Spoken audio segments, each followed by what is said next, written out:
रूस और यूक्रेन के बीच हमले का आज 14वां दिन है। इस बीच जंग अपने खतरनाक मोड़ पर पहुंच चुकी है। वहीं अमेरिका ने रूस से तेल और गैस आयात पर प्रतिबंध भी लगा दिया है। रूस और यूक्रेन के बीच जंग का आज 14वां दिन है। ये जंग अब खतरनाक दौर में पहुंच चुकी है। अमेरिका ने जहां रूस से तेल और गैस आयात पर प्रतिबंध लगा दिया है, वहीं पोलैंड ने अपने सभी मिग-29 फाइटर जेट यूक्रेन को देने का ऐलान किया है ताकि रूस के खिलाफ जंग लड़ी जा सके। हालांकि अमेरिका ने कहा है कि पोलैंड का ये कदम चिंता पैदा करने वाला है। अमेरिका ने यूक्रेन के लिए रूस निर्मित लड़ाकू विमान देने के पोलैंड के प्रस्ताव को ठुकरा दिया है। हालांकि रूसी आक्रमण को विफल करने के लिए अमेरिका पोलैंड में 2 पैट्रियट मिसाइल तैनात करेगा।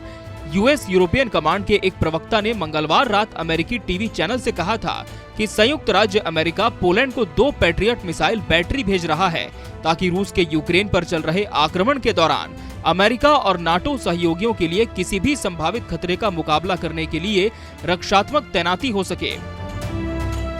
पैट्रियट्स वायु रक्षा मिसाइल प्रणाली है जिसे आने वाली कम दूरी की बैलिस्टिक मिसाइलों, उन्नत विमानों और क्रूज मिसाइलों का मुकाबला करने और नष्ट करने के लिए डिजाइन किया गया है। एक रिपोर्ट के अनुसार यूक्रेन के उप आंतरिक मंत्री येवेन ने कहा कि रूस के खिलाफ यूक्रेन के लिए स्वेच्छा से लड़ने वाले विदेशी नागरिकों को यूक्रेनी नागरिकता के लिए पात्र माना जाएगा। येनिन ने कहा कि देश में ऐसे वॉलंटियर्स की संख्या लगातार बढ़ती जा रही है। इस बीच रूस ने बुधवार को सूमी, खार्किव, मारियोपोल, चेर्निहिव, जापोरिजा शहरों में सीज फायर की घोषणा की ताकि युद्ध में फंसे नागरिकों को वहां से निकाला जा सके।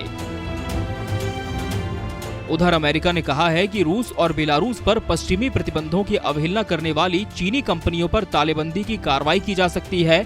अमेरिकी वाणिज्य सचिव जीना रायमोंडो ने मंगलवार को इसकी जानकारी दी।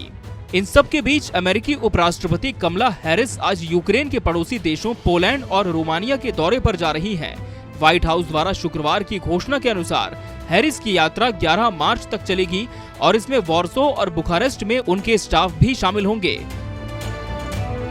वो रूसी आक्रमण के मद्देनजर दोनों देशों के नेताओं से मुलाकात करेंगी और इस बात पर चर्चा करेंगी कि कैसे अमेरिका यूक्रेन के पड़ोसी देशों का समर्थन कर सकता है। जो बाइडेन प्रशासन यूक्रेन और नाटो के सहयोगियों का समर्थन करते रहे हैं। देश पर हमले के बाद यूक्रेन के राष्ट्रपति वोलोडिमीर जेलेंस्की रूस के आगे घुटने नहीं टेक रहे, लेकिन अब उन्होंने संकेत दिए हैं कि वो समझौते के लिए तैयार हैं। लगातार बातचीत की बात कह रहे जेलेंस्की ने दोनेत्स्क, लुहांस्क और नेटो में यूक्रेन के शामिल होने पर खुलकर बात की। उन्होंने कहा है कि वो यूक्रेन के लिए नेटो की सदस्यता के लिए जोर नहीं लगा रहे हैं। नेटो ही वो बड़ा मुद्दा है जिसको लेकर रूस के राष्ट्रपति व्लादिमीर पुतिन बेहद असहज रहे हैं और कहा जाता है कि यही यूक्रेन पर रूसी हमले की एक बड़ी वजह है। पुतिन नहीं चाहते कि नेटो उनके किसी पड़ोसी देश तक पहुंच बना सके। इसके साथ ही जेलेंस्की ने यूक्रेन के 2 रूस समर्थित क्षेत्रों दोनेत्स्क और लुहांस्क पर भी अपनी बात रखी है। Bureau report, KBC news.